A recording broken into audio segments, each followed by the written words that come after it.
वालेकुम। आज के हम इस वीडियो में इम्पेरेटिव सेंटेंसेस के हवाले से बात करेंगे। इम्पेरेटिव सेंटेंसेस जो है वो कहते हैं हुक्मिया जुमलों को। हुक्मिया जुमले जो होते हैं उनको हम कहते हैं imperative sentences. Imperative sentences are the commands and request that express a direct order, instruction और advice। यहाँ पे आप देख सकते हैं कि imperative sentence या तो कोई advice हो सकता है, या तो कोई मशवरा हो सकता है, या फिर कोई जो है वो instruction या कोई हिदायत आप किसी को दे रहे होते हैं, वो हिदायत में आता है, या फिर वो रिक्वेस्ट में आता है, या फिर वो हुक्मिया जुमलों में आता है कि वो कमांड होता है, ऑर्डर में आता है। इम्पेरेटिव सेंटेंसेस की शुरुआत हमेशा आपने याद रखनी है base form of the verb से होती है। ये जो ध्यान में रखने वाली बात है, base form of the verb से इम्पेरेटिव सेंटेंस की शुरुआत होती है। और ज़रा आपको मिसालात देते हैं। फर्स्ट फॉर्म, ठीक है, मैंने कहा गो टू बेड, ये go first form of the verb है, ये ब्लैक से लगे हैं ताकि आपके लिए आसानी हो। गो टू बेड, सोने के लिए चले जाएं, गो टू बेड। उसके बाद कहा गया गो अप द लैडर, सीढ़ी के ऊपर चले जाएं, go up the ladder. Turn right, सीधा मुड़े। टर्न लेफ्ट, उल्टा मुड़े। ये जो ब्लैक में लिखे हैं सारे बेस फ्रॉम द वर्ब हैं जो कि आपके सामने हैं, इंपेरेटिव सेंटेंसेस हैं, ये हिदायत दिए जा रहे हैं, हुक्मिया जुमले हैं ये।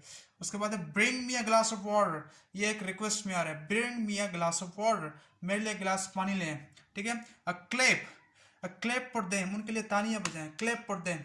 या तो ये रिक्वेस्ट हो सकता है, या तो ये ऑर्डर हो सकता है, या तो ये इंस्ट्रक्शन हो सकता है, लेकिन ये इंपेरेटिव सेंटेंसेस होते हैं, सारे के सारे हुक्मिया जुमले कहलाते हैं। मैंने कहा watch English movies, watch first form of the verb, watch English movies.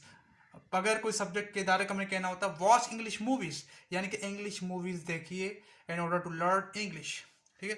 Concentrate on your study, अपनी पढ़ाई पर तवज्जो दें, concentrate on your study. Run fast, तेज भागे, रन फास्ट। कम इनसाइड, कोई बाहर खड़ा हुआ, आपने कहा कम इनसाइड, अंदर आइए। माइंड योर ओन लैंग्वेज, अपने काम से काम रखिए, ठीक है। और भी सेंटेंसेस हम आपको बताते हैं। आपके सामने हम एक और वर्ड लाए हैं, put your coat on, put it on. Put उस वक्त इस्तेमाल किया जाता है कब कोई चीज़ हम पहनने के लिए इस्तेमाल करें, यानी कि कोई कपड़ा पहने, कोई शूज़ पहने, कुछ भी पहनने के लिए इस्तेमाल करें तो उसके लिए पुट आता है। तो मैंने कहा पुट योर कोट ऑन, यानी कि अपना जो कोट है उसको पहनिए, या फिर पुट इट ऑन।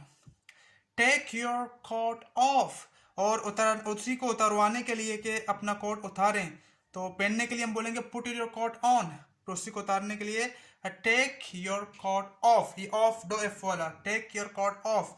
मैंने कहा पुट योर शूज ऑन, अपने शूज पहनिए, फिर मैंने कहा टेक योर शूज ऑफ, अपने शूज उतारिए। आप इस तरीके से जुमले इससे बना सकते हैं। और टर्न का जो इस्तेमाल होता है इलेक्ट्रॉनिक डिवाइसेस के लिए, turn it of, turn it on.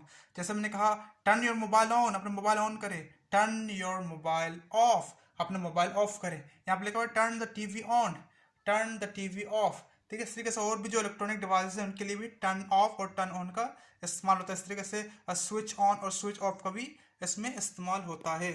जुमले हैं जो कि इनकारिया जुमले हैं, किसी को आप मना कर रहे होते हैं, बिल्कुल हिदायत दे रहे होते हैं, इंस्ट्रक्शन दे रहे होते हैं, और आप कहते हैं कि एक काम आप मत करें, don't do this, don't make noise. यहाँ पे क्या होता है, पहले डोंट आता है, फिर first form of the verb आता है। जब हम किसी को मना कर रहे होते हैं कि ये काम मत करें, don't make noise, don't go there, वहाँ मत जाइए, डोंट प्ले विथ फायर, आग के साथ मत खेलिए, डोंट डिस्टर्ब मी, मुझे डिस्टर्ब मत करें, ठीक है। जबकि अगर हम किसी को इंस्ट्रक्शन दे रहे होते हैं पॉजिटिव में तो वो विदाउट डोंट आता है, वो बेस फॉर्म द वर्ब के साथ आता है। लेकिन अगर कोई नेगेटिव होगा तो उसमें डोंट, फिर जाके वो उसके बाद first form of the verb आएगा। हैव अ सीट प्लीज, बैठिए।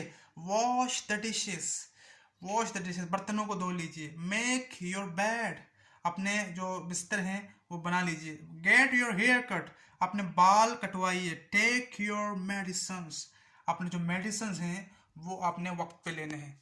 Thank you so much.